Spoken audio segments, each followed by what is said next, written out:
Live from New York, this is the Harvey Hour. My name is Nathan Harvey. It's great to have you in today on a Tuesday. As always, I'm joined alongside my dad, Stephen Harvey. How you doing today on this Tuesday? I'm good. A lot of breaking news, man. Yeah, we got a lot of content. About. Hey. A lot.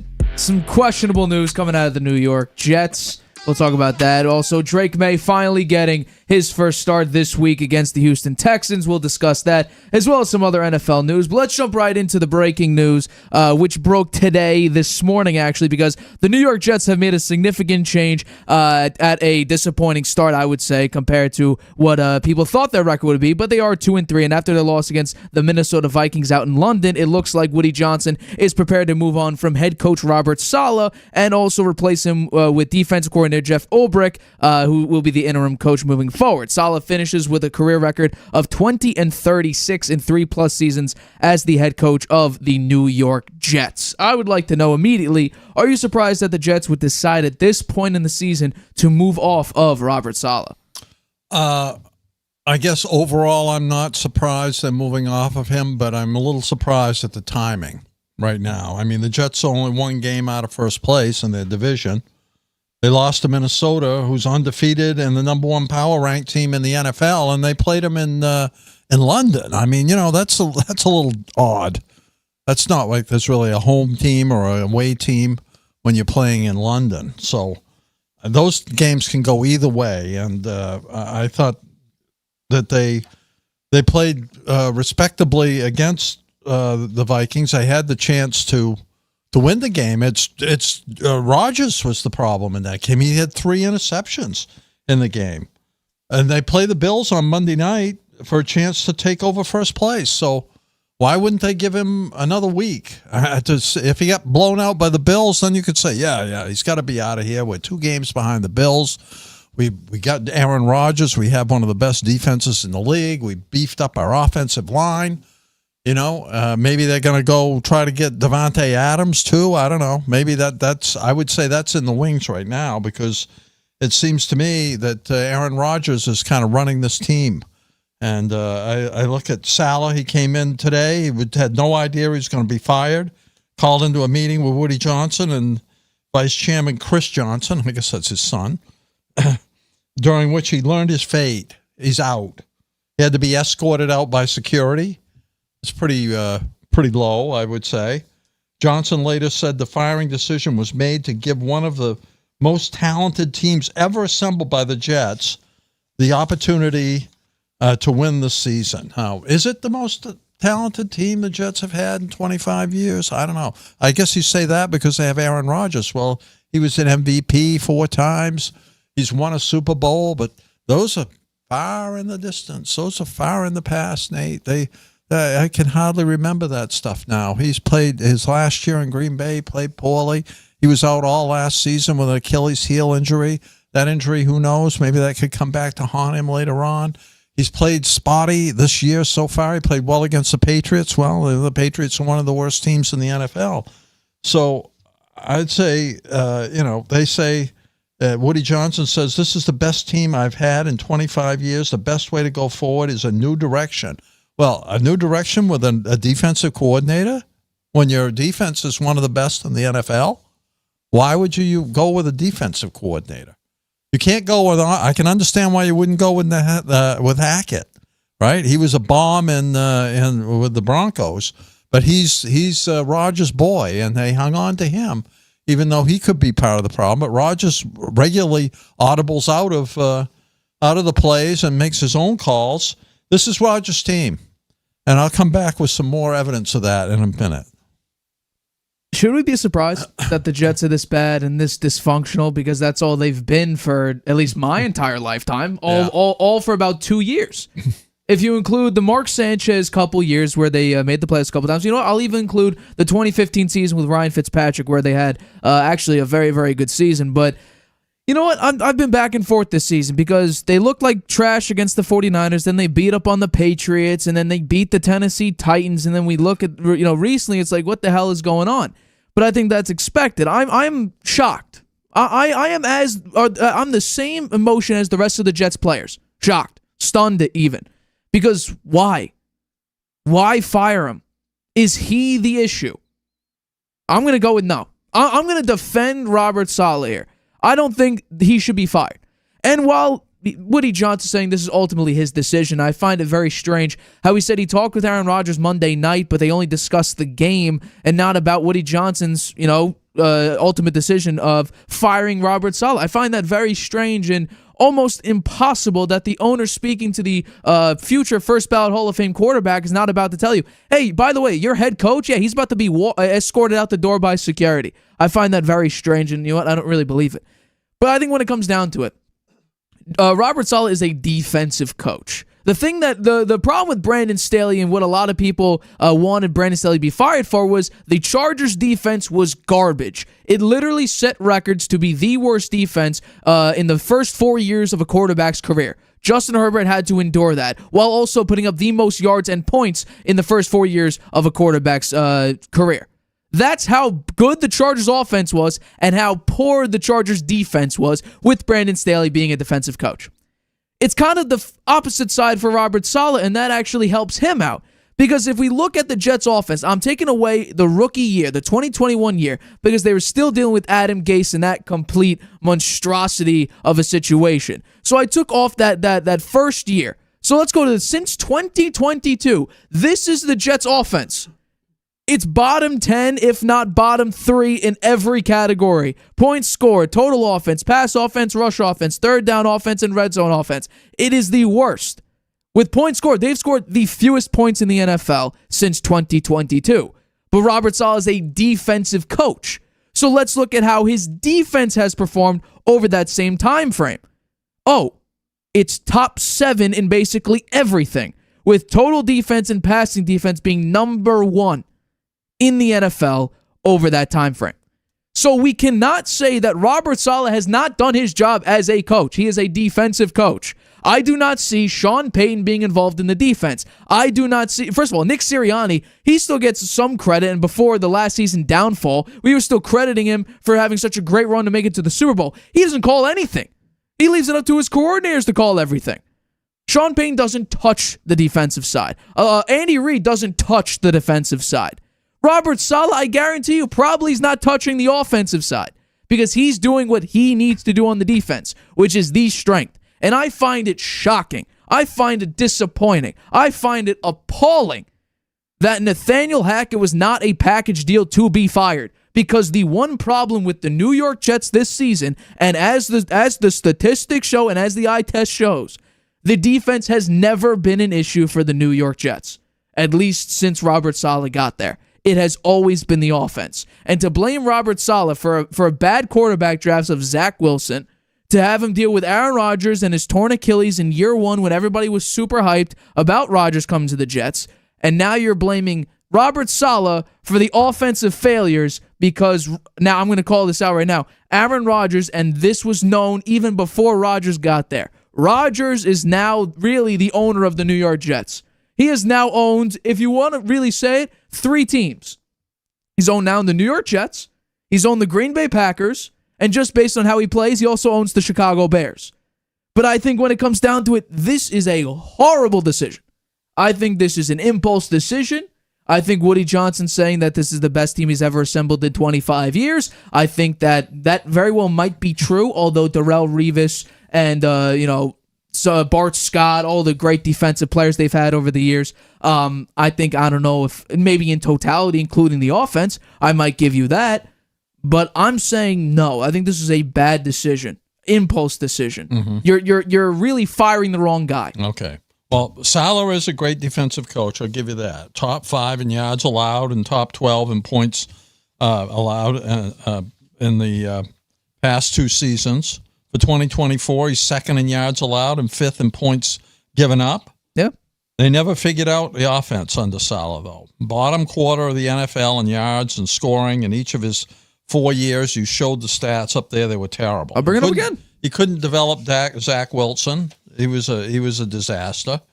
He bungled the transition with Wilson last year after Rodgers was hurt. It was Wilson in there for a while, and then Trevor Siemian was in there, and then Tim Boyle was in there for a couple of games, and then Wilson came back. He got hurt, and then if Simeon was in there, I think maybe they've been better off with Simeon the whole time because Simeon actually did okay there near the end of the season. The offense has struggled under Rodgers this year, 18.6 points per game, and inconsistent and what appears to be an outdated scheme. I have several questions. Sure. That this firing raises. Why would you pick a defensive coordinator as head coach when the defense is among the best? How is he going to fire up the offense and fix it? Did Rodgers have anything to do with this firing? I think yes. Does this move influence the effort to bring in Davante Adams? The answers to these questions. Oh, you have them? Okay. Yeah. Albrecht is a poor choice, but you couldn't pick Hackett, who bombed as the Broncos head coach. That's true. He probably has little idea how to fix the offense, which is just what Rodgers wants. Because Rodgers basically controls Hackett and often changes the play at the line of scrimmage. So it's his team. Rodgers now is in the driver's seat of the offense, controls Hackett, and will lobby hard for Davante Adams to be traded for, which I think will also happen. Well, I'll say this also. Why are you blaming Saleh for players being disappointments? Breece Hall, who everybody was hyped about, him having a tremendous season. In the past game against the Minnesota Vikings, this is how good he was. 3 receptions, 14 yards, 23 rushing yards on 9 carries. That's pitiful. That's actually pitiful. That's a problem with the offense. They need to use him more. They went too much pass happy, and look what happened. 3 interceptions. Yeah. Maybe Aaron Rodgers is over the hill. Maybe Davante Adams won't be so interested in going to the Jets. Depends on what his end goal is. If he wants Super Bowl, probably, yeah. If he wants a Super Bowl, he might be interested in the Bills. You know, maybe that's what the Bills. We're going to talk about them later on the show. That's what the Bills is missing. That's maybe what the Bills are missing. Are we blaming Robert Saleh for Rodgers throwing 3 interceptions? One that was a pick six. I don't think that's his fault at all. Are we blaming Robert Saleh for Sauce Gardner assaulting Justin Jefferson on 3 penalties? No. I don't think so. No, he was all over him. 3 penalties in that game. By the way, Sauce Gardner led the entirety of Week 5 in penalties. By the way, how about this? Are we blaming Robert Saleh for Allen Lazard being one of the worst catching receivers in the NFL since he got there? Because that sounds a lot like Rodgers, the GM. He wanted Randall Cobb, who, as predicted last year, was a no factor. Allen Lazard had the highest drop percentage last season, and right now this season, he leads the league in drops.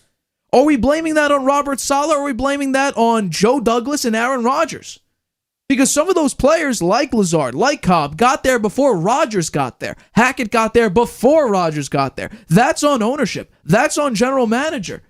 That can't be on Robert Saleh. Yes, Robert Saleh could be like, yeah, okay, sure. But it's really the Rodgers influence on the Jets to say, you know what? It would be cool if I had Lazard. And Joe Douglas and Woody Johnson are like, well, if he wants it, let's go get him right now. Mercedes Lewis he also wanted. David Bakhtiari he also wanted. Rodgers controls the Jets. This decision proves it. Because he was a little bit frustrated with Saleh, podium, about the cadence situation. I don't care about all that. Yes, does Robert Saleh not have a great podium situation? Absolutely. But look at it on the field. Does he do his job? He works on the defense. The defense, as the statistics show, is one of the best defenses since Robert Saleh got there. Yeah, well, he is the head coach, though. I mean, he is responsible for the offense, too. Nick Sirianni doesn't call anything. That's true, but Sean Payton doesn't call defense. His offense isn't a total disaster. Did Belichick call offense? No. Yeah, he's the head coach. He's responsible. But does he call the plays that are failing the Jets? No, that's on Nathaniel Hackett. And the fact that Hackett is staying there just on the merit that Rodgers likes him, that right there is malpractice. That's because Rodgers. That right there is that's a bad because Rodgers tells Hackett what to do. Exactly. And when he doesn't like what Hackett calls, he audibles out of it. I think right now that's an indictment on just how great the Jets are run, which is not very great. Yeah, that's on Woody Johnson being, you know what, lack of accountability, lack of discipline. I will say this though, I will say, this is just how it works out. The coach always goes before the quarterback.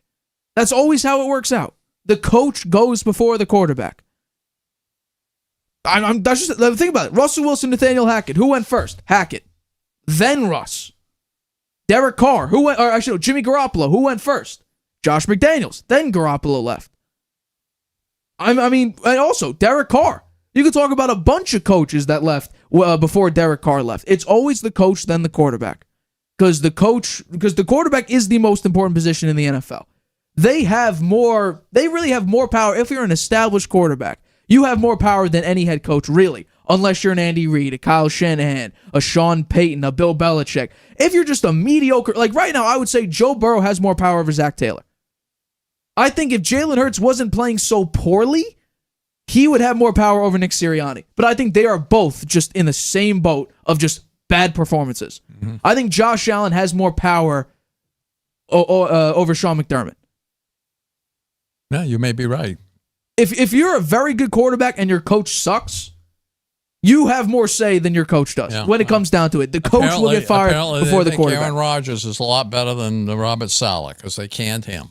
I completely agree. I tell you what, Aaron Rodgers better step up and play better than he's been playing so far, or the media in New York is going to kill him, and so are the fans. I would say they already are, and I think it's honestly a good thing because he's played terrible. He has not played up to the standards and the expectations that the Jets themselves and the fans and the media surrounding them have set for them because Rodgers is a multi-time MVP winner. He has won a Super Bowl. They could have won the game against Minnesota if he hadn't thrown 3 interceptions. Absolutely. So I think it's expectations. The expectations for Rodgers on the Jets with Mike Williams, with Garrett Wilson, with Breece Hall, with Tyler Conklin, with a great defense, with a rebuilt offensive line. The expectations were you would perform very well. And Aaron Rodgers himself has not performed even close to good. He has performed mediocre at best. He's not Tom Brady. He's not Drew Brees. He played well against the Patriots. That's the only Every team plays well. The Miami Dolphins with Tyler Huntley just beat the New England Patriots. I know. And here's what's crazy. Before that game, the Dolphins were still a better offense than the Patriots were. That's how bad the Patriots are this season.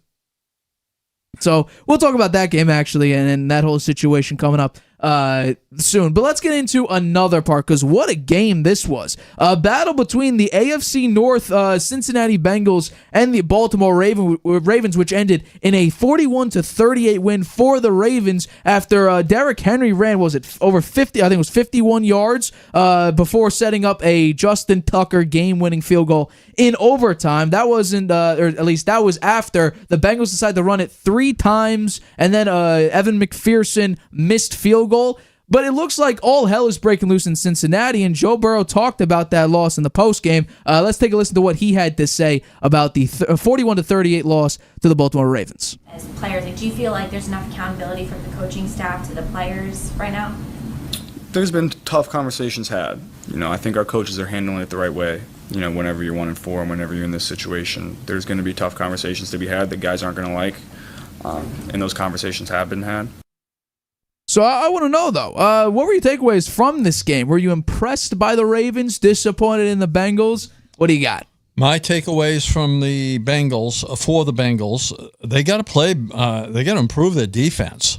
It's given up 145 points this year, was next to last in the NFL.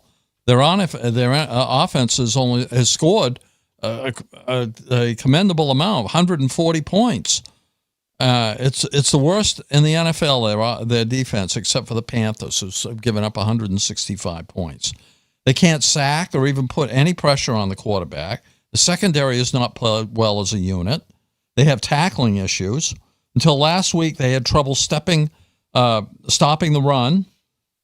Even Derrick Henry beat them in the overtime. They did manage to stop him during the game, most of the game, but in the overtime, he was the reason they lost. On offense, they have too many turnovers.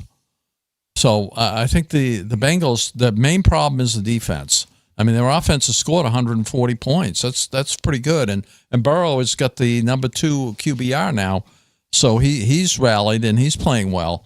It's the defense, and they're not going to go anywhere unless they find a way to improve that. The Ravens, on the other hand, I think right now perhaps they're the best team in the NFL. They played great situational football the past 3 weeks. They take what the defense gives them, the ground and pound against the Cowboys and the Bills, and a great passing performance against the Bengals by Lamar and Derrick Henry in overtime. You had Jackson, 26 of 42, 348 yards, 4 touchdowns. Henry, 15 rushes, 92 yards, 1 TD. He did it all for him in the overtime, man. He had that 51-yard run. It was beautiful. Jackson also ran 12 times for 55 yards. The power rankings, I say perhaps they're the best team in the NFL. They're number 5 behind Houston, Detroit, Kansas City, and Minnesota. Does anyone think if they played any one of those teams next week, they wouldn't beat them? I think they would. Even Minnesota, who's undefeated, and Kansas City's undefeated. I think right now, Kansas City just eking out wins, not playing that well, really not playing that well on offense. With Patrick Mahomes ranked number 16 in the QBRs, man. He's not having a very good season right now. And they banged up their wide receiver core. Juju Smith-Schuster had a 100-yard game the other night. So that tells you that, that this Chiefs team, their wide receiver core is problematic and questionable. Could the Ravens beat Houston? Sure. Could they beat Detroit? Yes, for sure. Would they beat Minnesota? I think so.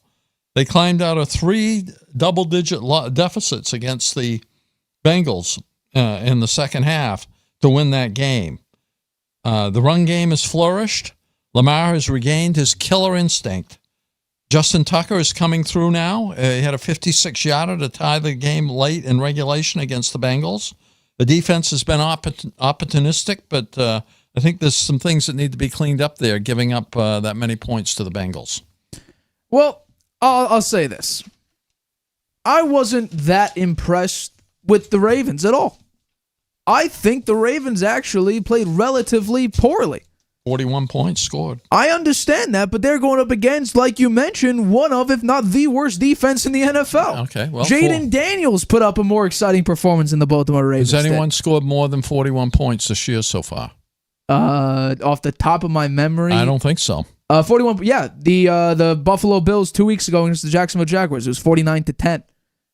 Well, against the Jaguars. Oh, now it's against this is against the Baltimore. The Cincinnati Bengals. The Bengals quarterback situation is good. I agree with that. No, but the wide receiver core is one of the best. Here's the thing. Zach Taylor, I think, is now being exposed as probably over his skis a little bit. Yes, he did make a Super Bowl with Joe Burrow, but it had one of the worst offensive lines of the defense that actually stepped up. Now with the defense that's actually garbage and an offensive line that's banged up and overall not that great, we're seeing some of the mistakes in large part. I'm going to bring this one up. In overtime, Lamar Jackson fumbled the football in a crucial situation. And what did the Bengals do? Let's take a look at this. Because they decided to run it 3 straight times for, I think, a total of 3 or 4 yards. I mean, what are you doing? This game plan is terrible. Why not throw it? Joe Burrow was going off in this game. Absolutely incredible performance for Joe Burrow. 5 TDs. Yeah, he had 5 touchdowns. Like, he was actually doing incredible, but instead you decide to take the ball out of his hands and put it into Chase Brown's hands, which I don't understand why. I understand you want to keep the clock moving just in case you miss something, but it doesn't matter when your defense is probably just going to give up points regardless, even if you fumble the football, turnover on downs, miss a field goal, as was shown in this game where Derrick Henry broke off for a 51-yard run. And I'll say this is also why I'll say the Ravens were a little bit underwhelming, because what the Bengals have struggled with is overall defense. And Derrick Henry the past couple weeks has been dominant in the run game. What did the Bengals do tremendously actually in this game? Stopping Derrick Henry, because before that 51, or in totality, I think he had 92 rushing yards, but 51 of those yards came on that very, technically it's the second to last play, but the last offensive play of the entire game. So was it 14 carries before that very last carry for Derrick Henry? 51 yards came in the very last play. So they actually did a relatively good job in stopping, I think, truthfully, this season, the Ravens' biggest threat, and that being Derrick Henry. But I'll still be truthful because, like I said before, this is an honest show. I'm going to keep that integrity up. Lamar Jackson played very well. He had over 300 yards. He had 400 total yards, 4 touchdowns. He played great.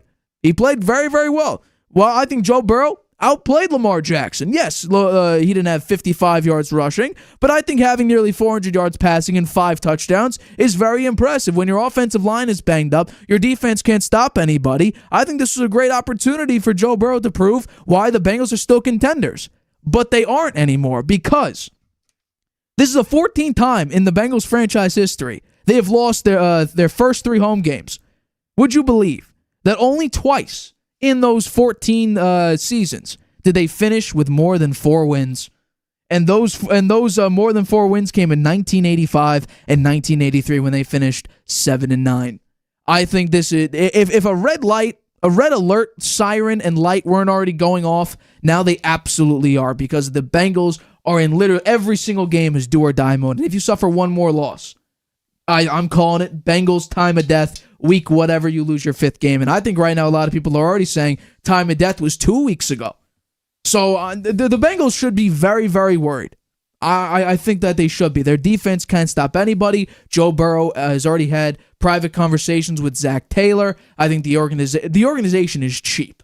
And they have T. Higgins to pay, and they have Jamar Chase to pay. I don't think they'll pay. I think they'll pay one of those guys. They should pay both, but they won't. Their offensive line is not that great, even though they keep trying to improve it. It is banged up. Trent Brown and now Amarius Mims, they're both out.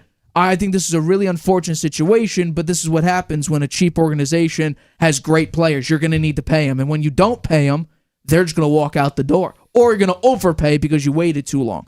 And this could be a situation this offseason with T. Higgins and Jamar Chase, if Jamar Chase keeps having a phenomenal season like he has so far, and T. Higgins if he keeps contributing like he did in this game. It's an unfortunate situation because Joe Burrow, I think, when healthy, is still a top 3 quarterback in the NFL. Yeah.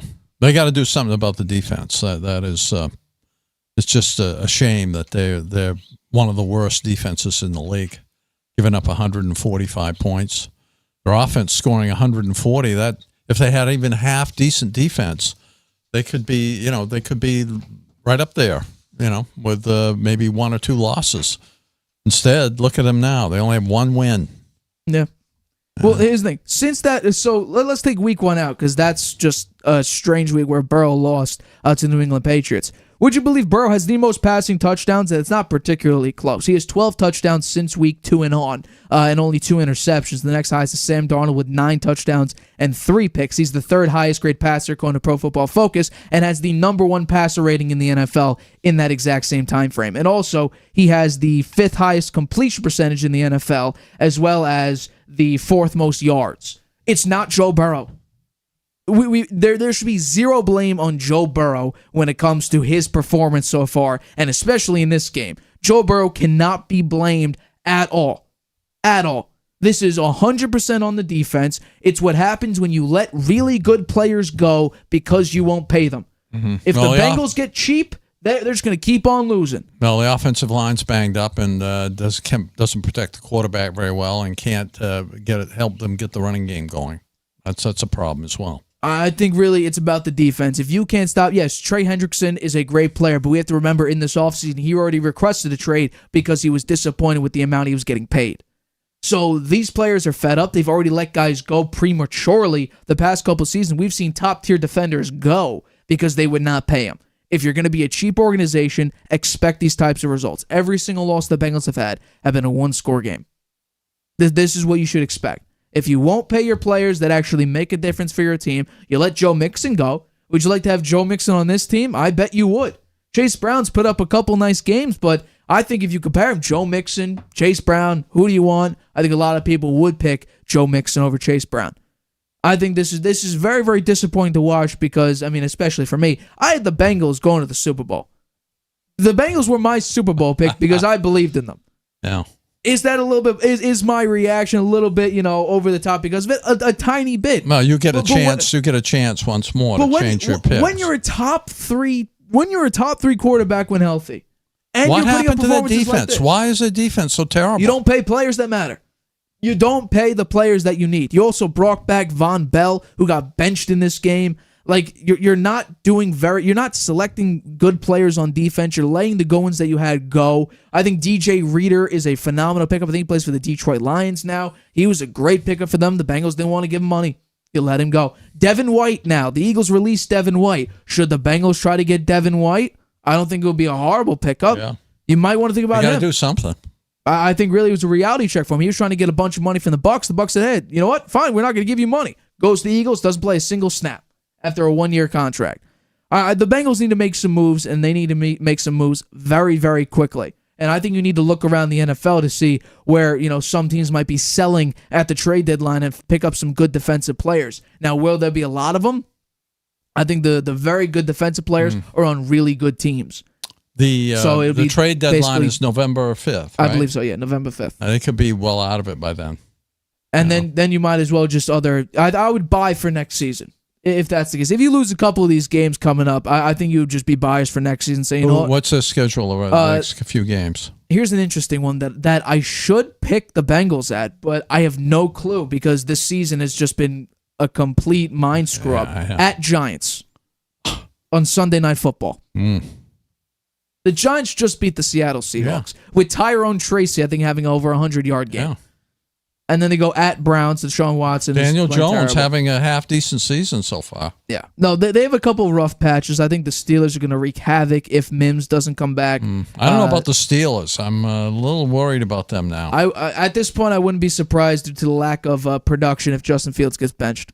Do I think it's the right decision? No, because he's keeping the ball out of harm's way for the large part. But I think he's done his job. He's done what they asked him to do. It's the rest of the I think team. they want him to do more offensively, and he's just not able to get it done. There were a couple throws, like Kyle Allen made a beautiful throw, I think on a third down or even on a fourth down, and that it looked different. Justin Fields still doesn't have that nice touch on the ball to get to the receiver. There were a couple overthrows, a couple missed throws in the game, but I think when it comes down to it, who will be more productive, and we're going to need to see, because Russ is going to be a full participant this week. Could they switch quarterbacks? It would not surprise me, and I'm sure if they switch it before Friday, we'll be talking about that on Friday's show. But it's disappointing when you see such great quarterbacks and the effort put in go to waste. But hey, the Ravens defense is stepping up big time after the Week 1 debacle. I think right now the running game, they're using Derrick Henry when it matters the most, which is what everybody thought they should do. Use the run game. Ground and pound with Derrick Henry. He gets better as the game goes on. But even when that doesn't work, they're able to adjust on the fly. Correct. With Lamar throwing the ball. He had a great Speaking game about Lamar throwing the ball, I do want to show this. This may be one of the most insane plays I have ever seen. Lamar Jackson fumbles the snap, then rolls to his right, gives Sam Hubbard a big screw you, and then makes a great throw cross-body to the middle of the field to Isaiah Likely. That is one of the greatest plays I probably have ever seen. Because to stiff-arm Sam Hubbard, that's the one thing. After fumbling the snap, then rolling to your right, making a cross-body throw on the move is Isaiah Likely into kind of double-ish coverage. Yeah. It was a phenomenal throw. It really was a tremendous throw. But yeah, we'll see. The Cincinnati Bengals go at Giants on Sunday Night Football, and I'll break the Ravens' schedule very quickly. They go up against the Commanders on Sunday. That will be an interesting game. They're at home in that game. That'll be a good test for the Commanders to see where they really are. Their defense is bad too, but Jaden Daniels is looking like an MVP right now. Number 3 in the quarterback ranking. I can understand why. We're going to take a quick break, but coming up, Drake Maye has been announced the starter at least for Week 6 against the Houston Texans. Was it too soon? Too late? We'll wait. We'll talk about that. Also, what is happening to the Buffalo Bills? Since that Ravens game, they have completely plummeted, and this loss to the Houston Texans is definitely a sign of not great things to come. We'll discuss that right after this break. Traveling can be a nightmare. Why? You can't watch your favorite shows abroad. You can't trust public Wi-Fi spots anymore. And when you return, roaming bills kill your vibe. Unless you get a NordVPN and Saleh deal. NordVPN will increase your privacy online. And Saleh, a global eSIM data app, will save you from those unexpected roaming charges. Grab the 2-year NordVPN deal with 76% off and get up to 20 gigabytes Saleh eSIM data gift. Whether you're just discovering your voice or taking your show to the next level, you know what the world needs to hear. All you have to do is say it. With Spotify, set up your podcast. Your food podcast. Your mindfulness podcast. Your never thought you'd get this far podcast. And watch those sparks fly. I put a picture of the Drop the episode anywhere people listen. And find out who they're cooking with. Where they're finding inner balance. And why they love your show. You're already a creator. Now you can create connect, and get paid for your passion with one single free tool. Spotify for podcasters. Talk where the world listens. Welcome back to the Harvey Hour. My name is Nathan Harvey, and as always, I'm joined alongside my dad, Stephen Harvey. Let's get into our next topic of today's show, which is, it was announced earlier today that Drake Maye will now be the starter of the New England Patriots after Jacoby Brissett led the Patriots to a 1-4 record. The only notable part of the season so far for the Patriots was the upset win in Week 1 against the Cincinnati Bengals. And yesterday, Jerod Mayo spoke to the media, and this was what he had to say about a potential quarterback change at that time. Take a listen. Gerard, how would you evaluate Jacoby's performance yesterday? It just wasn't good enough. I thought we played well enough defensively and on special teams to win the football game. And look, as the quarterback, and he understands this, he touches the ball on every single play, and we didn't win the game or score enough points to win the game. And I think he would echo that same sentiment, that it wasn't good enough. So I want to know, do you think that it was maybe a little bit too soon or too late for the Patriots to finally make Drake Maye the starting quarterback? Maybe just a little late, but probably the right time now when you look at Brissett completing just 53% of his passes last week for 160 yards and a 15-10 loss to Miami, which is decimated with injuries and one of the worst teams in the league right now. The offense is dead last in the NFL. Brissett is yet to pass for 200 yards in a game. He only has 2 TDs. The hope is for Maye maybe to inject life into the offense and into fan base. Patriots ranked 31st in points, have not scored more than 20 points in a game yet this year. Maye is more mobile. Maybe he can get the ball out a little quicker.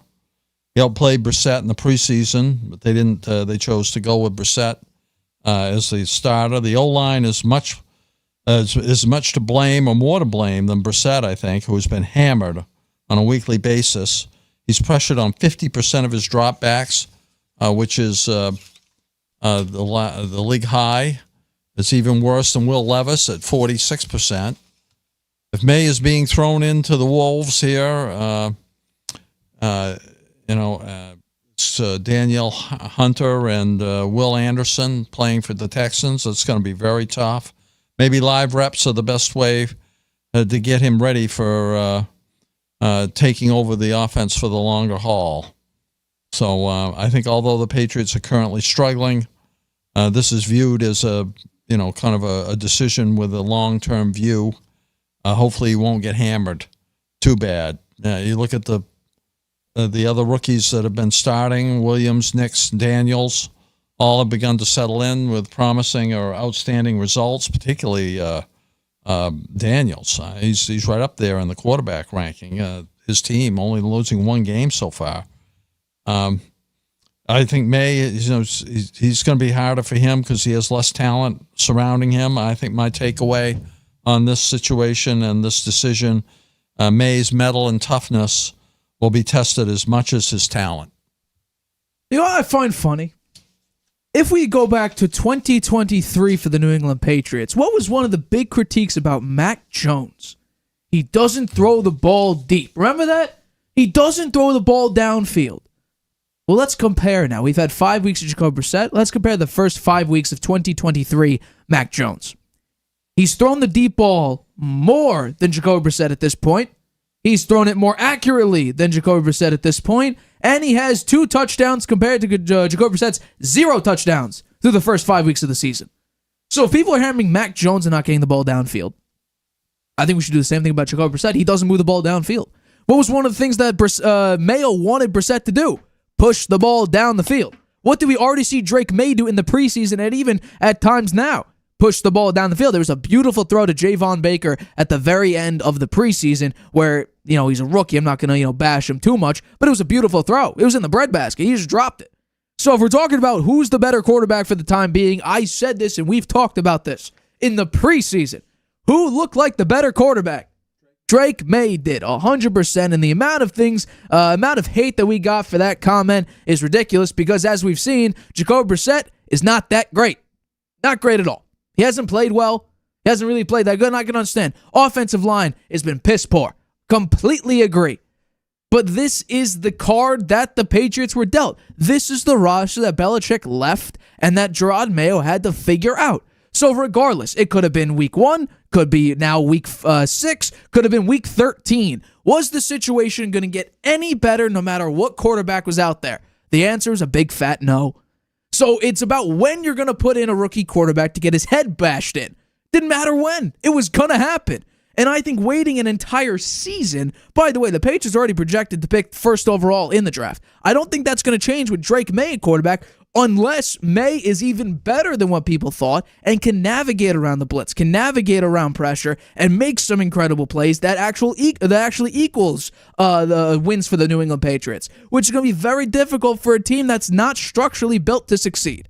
So I think unless the Patriots are going to hit on a bunch of offensive linemen and get great acquisitions in the offseason for 2025, nothing will look that much different for the Patriots in terms of success. Will the way that the Patriots lose games look better, meaning that they're going to be closer, they're going to be more respectable than 15-10 to a Dolphins team that was led by Tyler Huntley? Yeah, I think they'll look a little bit better in losses, but will those equal wins? Maybe. My guess will probably be no, because the team is not built to win. There's a couple very promising players like Jalen Polk. I think the acquisition of him was great. I think a lot of people, if we analyze this game, are going to complain about the late touchdown, and it could have equaled another Patriots victory for Brissett. But I think when it comes down to it, those are the rules. If you face towards the field instead of facing out of bounds, it doesn't count as a toe drag or a toe tap. It counts as you got to put your full foot in bounds. Which, is that a stupid rule? Absolutely, it's a stupid rule. But it's the rule that the NFL has created. If you're facing in bounds, you're going to need to put a full foot in. If you're doing a toe tap, meaning your feet are facing out of bounds, yeah, you could just get your toe in, which I think it's ridiculous, absolutely. But the decision to now pick Drake Maye as the starting quarterback over Jacoby Brissett should have been made a long time ago. I understand you want to see how the offense looks behind a veteran quarterback and make it work. I understand that. But what quarterback gives you the better chance to succeed? I think everybody, even in the preseason, could look at. Jacoby Brissett, by the way, did not complete a single pass in his first drive as a New England Patriots quarterback, part 2. He went 0 for 3. He also threw an interception. He could not complete a lot of passes. I think he had the lowest completion percentage in the preseason for the New England Patriots. Drake Maye made some incredible plays. I think really this was mismanaged, and I think we heard a lot of reports from reporters about a potential mutiny and Mayo losing the locker room a little bit because of his decision to keep Jacoby Brissett out there. I think this is the right move. It should have been made a week or two ago, but now it looks like until their bye week, they only play 2 top 10 defenses, so it should be a little bit easier for Drake Maye to sort of go into the system and work it. I think that it'll be very rough against Danielle Hunter, Will Anderson, C.J. Stroud offensively with Stephon Diggs, Tank Dell, Dalton Schultz. I mean, it's going to be very... also, Nico Collins, I don't mean to miss out on him. It's going to be very difficult to win that game. Yeah. Well, but just look a little bit... How about this? Have more than 100 passing yards, 150 passing yards. You have the worst passing offense in the NFL. Yeah.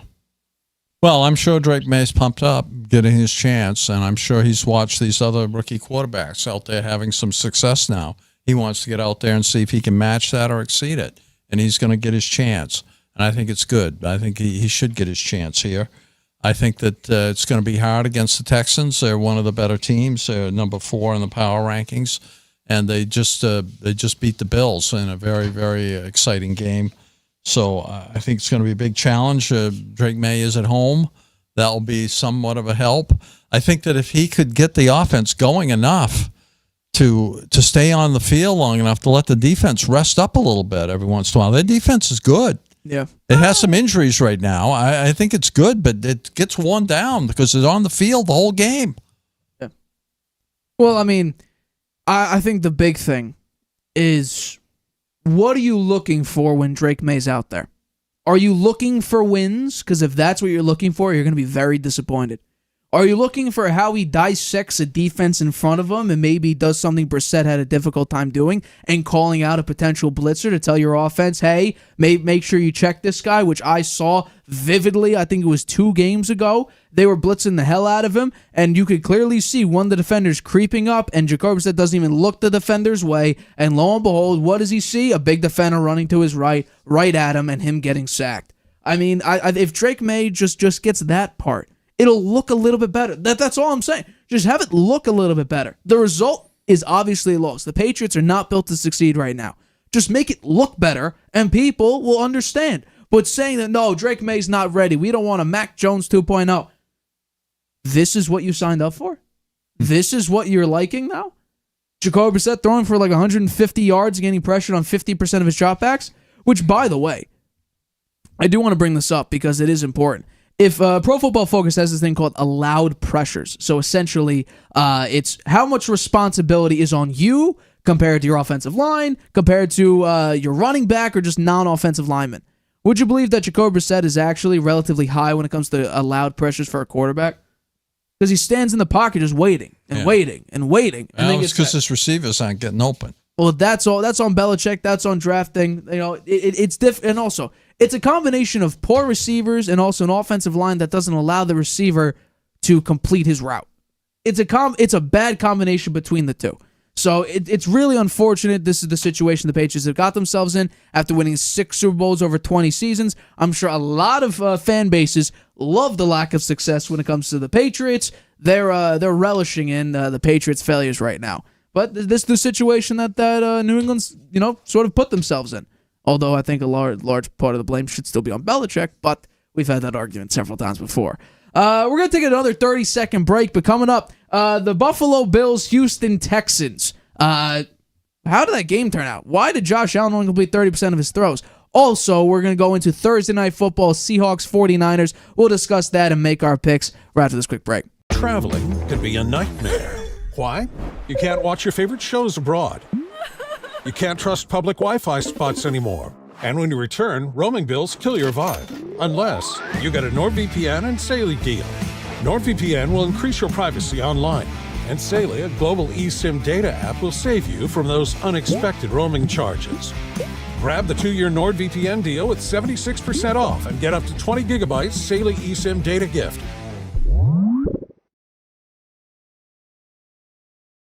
Welcome back to the Harvey Hour. My name is Nathan Harvey. That's my dad, Stephen Harvey. Let's get into our next topic of today's show. So it looks like the Buffalo Bills are in a little bit of turmoil because they suffered another pretty brutal loss. The score was relatively close, but the way that they got there was pretty crushing, with Josh Allen only completing 9 of 30 passes for 131 yards, and also he had 4.37 yards per attempt, which is the third lowest figure of his career, with the other two coming when it was back in the 2010s. So it's been a little while since Josh Allen had this poor of a game. And there's also some questionable play calling late in the game, which set up the Houston Texans game-winning field goal, with Sean McDermott taking most of the blame. I don't know, though. Do you still have a lot of faith that the Bills are actually Super Bowl contenders? Do you think that window is shut? I'd say, as currently constructed, the Bills are not a Super Bowl contender. Even though their power ranking's number 7, my takeaway is you can't let good teams like the Ravens and the Texans get ahead by 3 scores on the road and expect to win.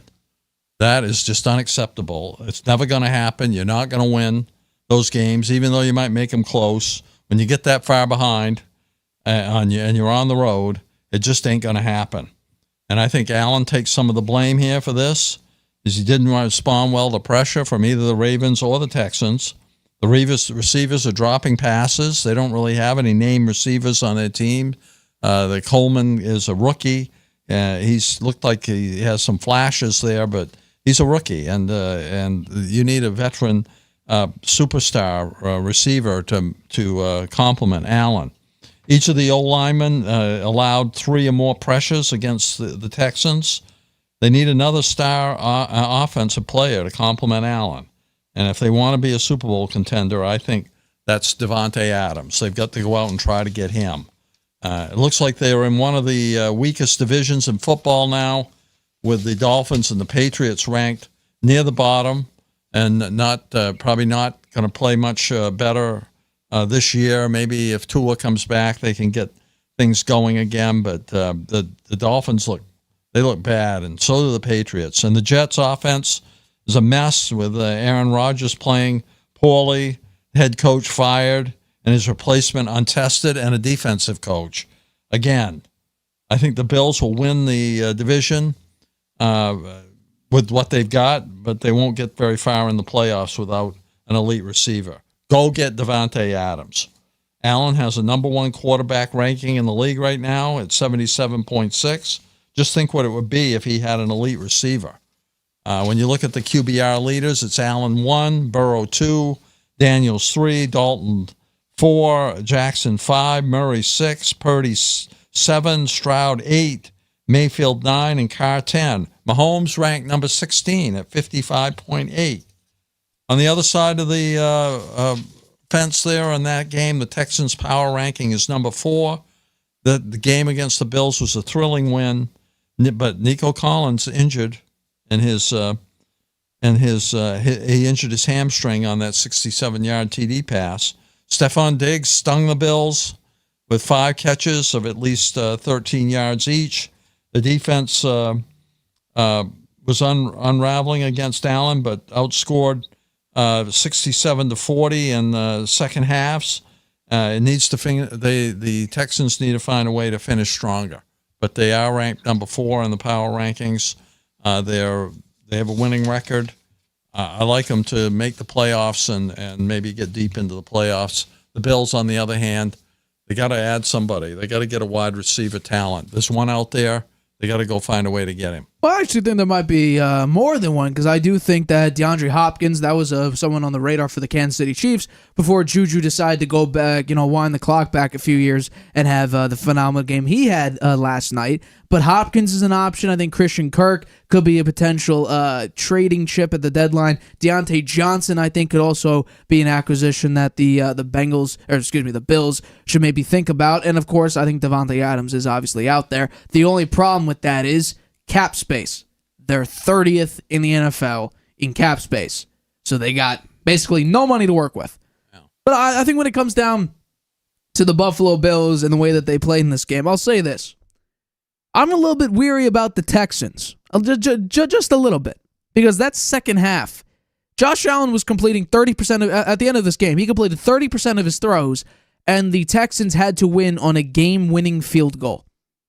That concerns me a little bit. After you go up a substantial amount, I think it was, 17-3 if I'm not mistaken.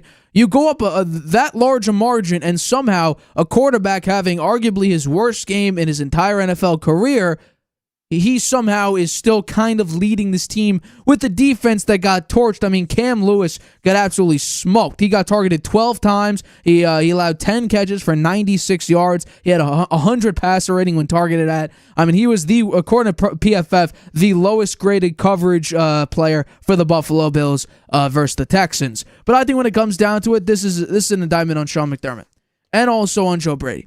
Because, again, it's the same thing with the Bengals, except it's kind of the reverse. Because in the Bengals game, they ran it 3 times when Joe Burrow was having a phenomenal game passing it. In the Bills game, yes, they didn't have the best running attack, but I think the Bills operate at their best when they're running it with James Cook and even Josh Allen. But what did they do? Basically, they did it very, very deep into their own territory. They threw it 3 times. Meanwhile, the Texans are a single high defense, and they run man coverage in very, very key spots, which requires your receivers to beat out those cornerbacks, which the Bills do not have the talent to do it. And especially with Josh Allen completing 9 of 30. And under pressure, by the way, he was pressured on basically 42% of his dropbacks. He went 0 of 13 when pressured. That is terrible. Absolutely terrible. C.J. Stroud had a relatively good game, too. I say he had a pretty good game. 331 yards, only 1 touchdown, 1 interception. He did complete nearly 74% of his passes. But when it comes down to it, yeah, I'm a little bit worried for the Bills. And I will say, I said this I think I said it a year ago, maybe 2 years ago. I think the Bills' Super Bowl window is already shut. It's shut a long time ago. When you can't beat the one team that you should beat, that you've beaten in the regular season, you're never getting past them in the playoffs because they'll always be there. Unless Mahomes gets hurt and is out for the season, there is no way the Bills are going to be able to move past the Kansas City Chiefs. And what they've been doing, the balanced running and passing attack, has worked against defenses that should have been okay, that turned out to be pretty poor. But against the Baltimore Ravens, which their defense stepped up and really took away the run, which left to Josh Allen throwing it to receivers that are middle of the pack and below, it was difficult for the Bills to have any success, and it was similar in this game. The running attack wasn't great, but Josh Allen was terrible. So you had to really choose between the two evils, a not great running attack and excuse me, and a quarterback that can't complete a pass. And Sean McDermott and Joe Brady decide, you know what, let's take the worst option and pass it 3 times, which then they had to punt in deep into their own zone, which gave the Texans great field position. They had one timeout. They needed one decent play to set up a game-winning field goal. Again, what do we hear so many times now from the Buffalo Bills in late game situations? We have Sean McDermott, or maybe even Joe Brady, now at least Joe Brady, making a questionable call. We think back to the 13 seconds against the Chiefs. Bracket coverage when the Chiefs had all their timeouts. 2 big plays under basically prevent defense sets up a game winner. It just seems like the Bills' late game have some of the worst management in the NFL, and it does fall on Sean McDermott. This game does fall on Josh Allen and Sean McDermott because Josh Allen played poor. There's no other question about that. He played very poor. 2 weeks ago, he was talked about as the MVP. Yeah. He still has the number 1 QBR. I was singing his praises too, and yeah, he's playing it safe. He's playing it safe. The system is already safe because it's taking the ball out of his hands. He's playing safe, which is not great when the system is already very conservative. You need to be making the plays that matter, the big-time plays that matter, because you're running it way more than you are passing it, which is new for that offense. Really short-handed on receivers. Absolutely. So I think they do need to be relatively aggressive, but the only problem is they can't be because of their limited cap space. That's why they needed to get rid of some of their big-time name players on defense and on offense. But this Bills defense, it scares me a little bit. It really does, because it keeps getting torched. It allows these big-time plays, doesn't stop a lot when it matters the most, and it lets up stuff like this. You needed one play, and it has one timeout for the Houston Texans late in the game, and all you do is pass it 3 times? 10 times out of 10, you're running that football. But leave it up to Sean McDermott and Joe Brady to dial up 3 passing plays for a quarterback that was 9 of 30 at the end of the day. Make it make sense for me. You can't, because it doesn't make any sense. This was mismanaged again. Josh Allen played poorly. The Texans took advantage of that in the first half and then somehow allowed the Bills to creep back in. We'll see what happens against Bills against Jets. But that's the thing. It's so difficult to really dissect because this looks like a team that's 9-8 or 8-9 by the end of the year. That's what this team looks like, which was the original prediction that me and you had. Mm-hmm. This is not a 10-win-plus team. Mm-hmm. Well, it might be enough to get into the playoffs this year. Yeah, especially with the Dolphins looking terrible. The Patriots are just not a franchise right now, and the Jets are in complete disarray. So the Bills might just win the AFC East and get into the playoffs just because of that. Yeah. The Jets are extremely underwhelming. The Dolphins have no quarterback, and the Patriots don't have a team. Yeah, the Jets have a pretty tough schedule, too, and their quarterback playing very poor. Yeah. All right, let's get into our Thursday night predictions. So it looks like the Seattle Seahawks will face off against the San Francisco 49ers. Both teams got upset pretty heavily. It came down to Brock Purdy, late game interception, a blocked field goal, ended up with no kicker at the end of the game, and losing to the Arizona Cardinals led by Kyler Murray, while the Seattle Seahawks got absolutely torched by Daniel Jones and a surprising run attack without its top running back in Devin Singletary. So both these teams, by the way, the 49ers were 7-point favorites, and the Seahawks were 6.5-point favorites. Both lost. Again, I think if you're 6.5 and above, the record this season to cover is very bad. Yeah. Very, very poor. So I want to know, though, which team do you think will bounce back this week? Do you think it'll be the Seattle Seahawks or the San Francisco 49ers? Well, my takeaways here are, what's wrong with the 49ers?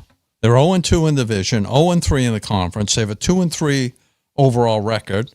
Their power ranking is plummeted to number 18. What's wrong with them? The problem is no CMC. And the defense that it gets very weak late in games. Allowed the Cardinals to score 3 times in the second half. The 3-0 start for the Seahawks seems like a distant memory. That's my takeaway. They lost to the Lions. That was understandable as they were shorthanded and the Lions are a very good team. But losing to the Giants, that was a shock. They couldn't tackle. They were playing at home. Geno was sacked 7 times. Metcalf fumbled. Coverage against the Giants receivers, which without Malik Neighbors were pedestrian, was unacceptable. Walker only had 4 touches in the first half when he torched Detroit the previous week. What's going on here? I'd say these are 2 teams that are trying to find themselves, and it's going to be very hard, I think, for the 49ers to win playing in Seattle, but it's going to be very hard for Seattle to win because they beat themselves. Yeah, no, I agree. When it comes to the 49ers, though, I 100% agree, which was my argument last season. Brock Purdy is not the MVP of this team. It goes down to 2 players, one of which is a massive factor offensively, and the other one supports it. Trent Williams, really, there's no stat that can really back up why, but just look at the record of Brock Purdy when Trent Williams is there and when he's not. Last season, he was undefeated when Trent Williams plays at least 50% of the snaps or doesn't get hurt in the game. He was winless when he plays less than 50% or gets hurt in the game. That is a massive discrepancy in Brock Purdy's play. Christian McCaffrey actually playing the statistical category and the impact of how the offense moves up and down the field. That's why this 49ers offense looks so different. You could say the injuries, yes. And the 49ers, we look at the history of the 49ers since Garoppolo got there. It has been very injury-riddled. Absolutely. Because this team needs to play so hard. Because they've had mediocre to lackluster quarterback play for a number of years now. So the defense and the offensive line, they needed to go through the ringer there. So I think in large part that's why, it's difficult for the 49ers to always stay healthy. But I think when it comes down to it, I 100% agree. Christian McCaffrey is the MVP of this team.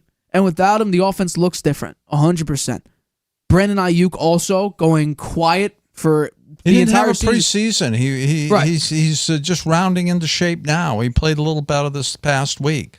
But without CMC out there, I mean, it was disguised a little bit in the first game where the backup running back had a fantastic game. But since then, you can tell they need him back. They need him badly. The only problem is, though, he has a situation, it's someone like Achilles tendonitis in both of his legs. But both of his legs, that's a problem. That's a massive problem. So when will he be back? I saw months. I saw somewhere months, and that was like a week ago. So that's an issue. The Seahawks, on the other hand, Geno Smith is kind of becoming human again. He's not the 70% completion percentage guy that he had, last season or the season before, 2 seasons ago. He's not that guy. He just isn't. The offensive line also has not performed very well recently. The defense is all banged up, and that's why I'm going with the Niners in this game. For me, it'll be about what team do you trust more, who is the deeper team, who is, all around the better team, and for me, that's the 49ers. I do have them winning. I think they're the better team, and this has serious repercussions because it looks like if the Seahawks get this win here, they have a decent hold. Them and the Cardinals have decent holds. Really, honestly, though, it's the Seahawks because the Seahawks have moved to 4-2. They would have a decent gap between them and the next. I'm saying real competition is really the 49ers. I don't trust the Cardinals. Maybe they'll prove me wrong, but they would go to 4-2, and the 49ers move to 2-4. That's a problem. But I am saying the 49ers take the win here. They win. Was it 28-24 cover? They have a 3.5 point spread. I'll take them to win and cover. They're the better team. Brock Purdy, I think, he's played okay. Turnovers are an issue. Completion percentage is way down. But, he's putting up good yards. And he has a lot of yards per attempt. Yep. So be it. Well, I like the 49ers as well for a lot of the reasons that you said. And the fact that the Seahawks seem to find a way to beat themselves.